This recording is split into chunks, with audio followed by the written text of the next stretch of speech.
I mean, I've known you for a long ass time, and I've watched your struggles, and I've watched your, go into the extreme, which I did that in my early 20s. I'm like, that is not for me. I'm not going to do that, be that whole neurotic, I can't put an extra carrot in my mouth person. I don't want to feel like it's way too restrictive for me, which then triggers the other thing. So first of all, let's dive into, there's 4 topics here that you said that I want to dive into and explain at a deeper level for people. 1, degenerative molecules of emotion. Explain what, so first let's talk about, for people who don't know, Dr. Candace Pert and her work and what molecules of emotion are and how they can be degenerative. What does all of that mean? Yeah, well, she was studying, I always forget the drug, heroin. She discovered the opiate receptor. So she was actually a major scientist in the world of science. Yeah. And she was discovering it while she was on opiates. How is this working? Had like a devastating yeah. So well, and that like got me on a hit with like acetylcholine, just like as a side note, where like when we binge eat, we're looking to secrete acetylcholine, which slows the rhythm of your heart and slows digestion, so you relax. And I'm like, oh, like all we're trying to do is relax. Like if we just relaxed a little bit, we would have acetylcholine. This is fascinating. So you can take some breaths, or this is my work that I've been doing, like the download that I had from Spirit was, instead of eating something when I get that urge, right? Instead of eating something, go chant for 5 minutes and see if you're still hungry. And Spirit said, because you can't sing with your mouth full. Yeah.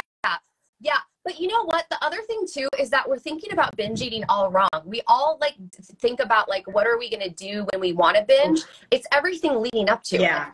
It's not, you know what I mean? Like it's really not that complicated. We'll talk about that at the end. And I actually put a little note there because this is this is a major problem that so many people struggle with, right? So let's go back to the degenerative molecules of emotion. So emotion is chemical and vibrational. So chemical you have on the earth plane, and I say this for underneath the skin, and then vibrational you have on the non-physical plane. There's 2 universes, physical and non-physical. And so emotions are functional, and they create the meaning for the experience. So the molecules of emotion secrete from the subconscious mind, and they match whatever meaning we're giving the experience of an emotion. So a lot of people will say excitement and fear or excitement and anxiety are like the same frequency, but you're experiencing it in a different way based on your mindset about it. So that's just like a very broad, answer to it. But when we are having unconscious emotions, things that we repressed, either because it's in that 0 to 7 where we don't have the processing to consciously remember, this is how I feel about.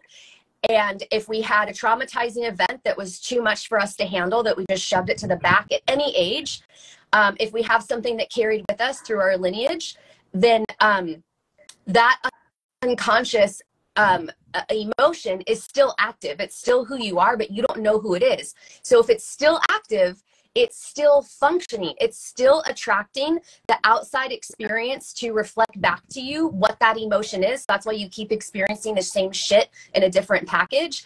And then that's why you're run down, because the molecules of emotion that are degenerative, that match that low vibe, sad, disappointment, shame, guilt, melancholy, those all have a molecule. And so they're all in your body at all times, and they get clustered and they store. So wherever you don't feel good physically, that's where that emotion is.